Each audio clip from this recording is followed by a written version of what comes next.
Hello, everyone. Today I'll talk about the book by Laura Marks, The Skin of the Film, particularly one chapter titled The Memory of the Senses, from page 194 to 242. So this book pushes us to re-examine intercultural cinema through a multisensory perspective. Marx doesn't aim to negate the visual totally, but uh, attempts to remind us of the potent blend of sensory experiences like sound, smell, touch, or motion that different cultures bring to cinema. Let's start with knowing Professor Laura Marks. Here's the floor to Professor Laura Marks. I'm Laura Marks. I work in the School for the Contemporary Arts at Simon Fraser University. I work on media art and philosophy with an intercultural focus.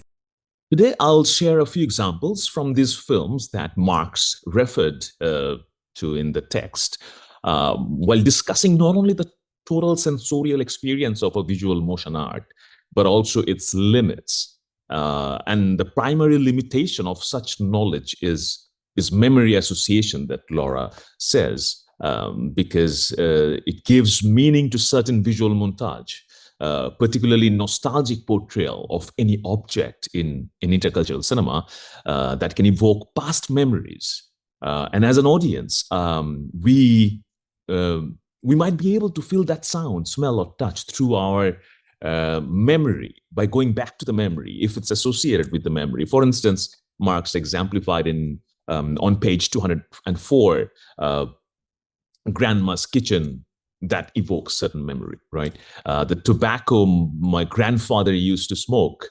So these are easier to identify through personal memory associations. And that's what Marx is talking about, that certain visual montage can evoke all those senses, even though it's visual, but it can arouse other senses that you can smell, that you can hear, because it's in our memory, it's deeply rooted there. And there comes the quote of the cinematographer of the film Daughters of the Dust, directed by Julie Dash in 1991.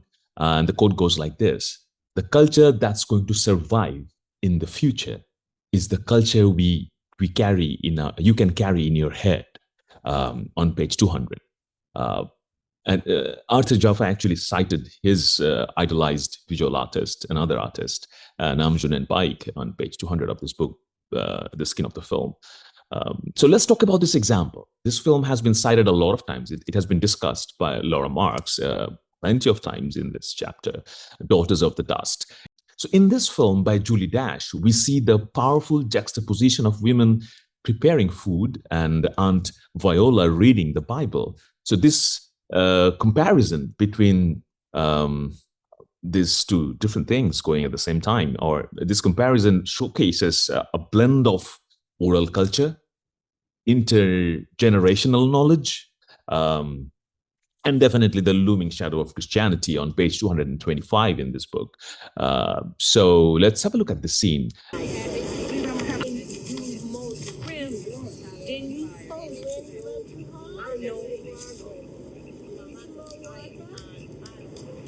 The earth, O Lord, is swelling with fruitage and reminds us that this is the seed time of life. That not today, not tomorrow will come the true reaping of the deeds we do, but in some far veiled and mighty harvest. Not deceiving ourselves with the apparent ease of evil, looking to that harvest when the earth belongs to the Lord, not us, and the fullness thereof.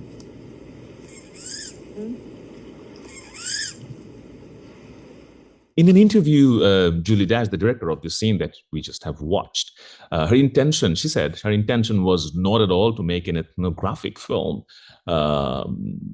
because it makes the viewers passive consumers of knowledge. That's a different question or argument we can discuss further.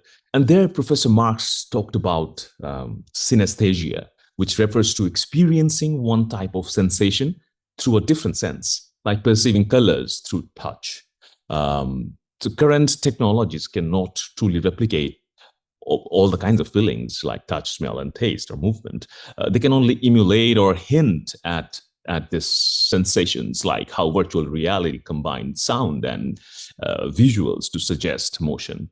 So filmmakers from diverse cultures adapt cinematic tools to better reflect their deep sensory connections with their surroundings that Marx talked about in this book, in this chapter on page 202, since the beginning. And Marx further cited other books like The Senses Still by C. Nadia Sedematakis.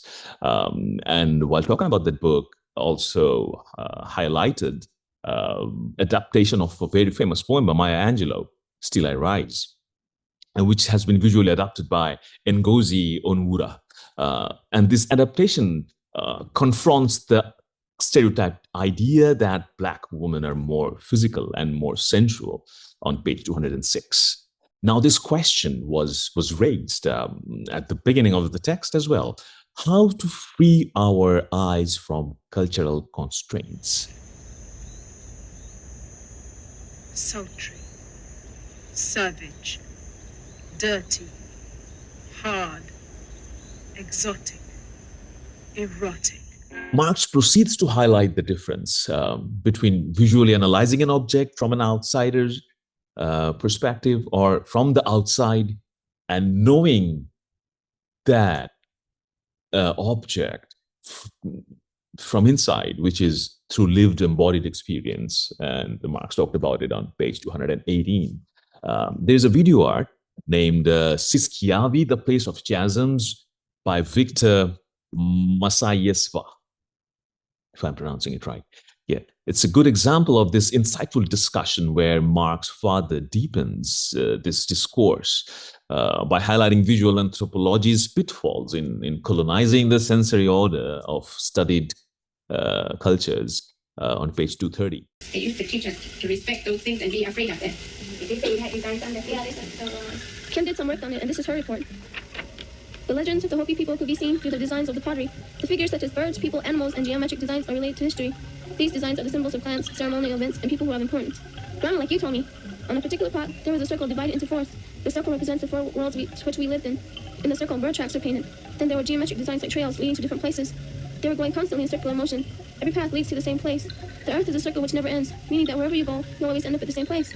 All these examples of what our life is made of. So, however, Marx claims that interaction with a traditional object can awaken these senses. Another example, best example that I found in this book, how objects can awaken our senses. Well, talking about this, Marx referred to a film, a Vietnamese director, Tran Anh Hung, who was nominated for Academy Awards as well in Best Foreign Language Film. The film is named The Scent of Green Papaya. And this chapter brings the phrase, while talking about this film, fragrant film, while discussing a scene from this cinema, where we are not just watching papaya being cut open, we are recalled to engage with its very essence, to feel the translucence of its seeds, to remember the aroma of a fresh papaya on page 222. Yeah. And Marx termed it as exile's nostalgia. And also the director of this film said in an interview how papaya was a significant memory connected with his childhood. The director was born in Vietnam, but later migrated and became a filmmaker in France. And Marx identifies this as sense memory as being uniquely affected.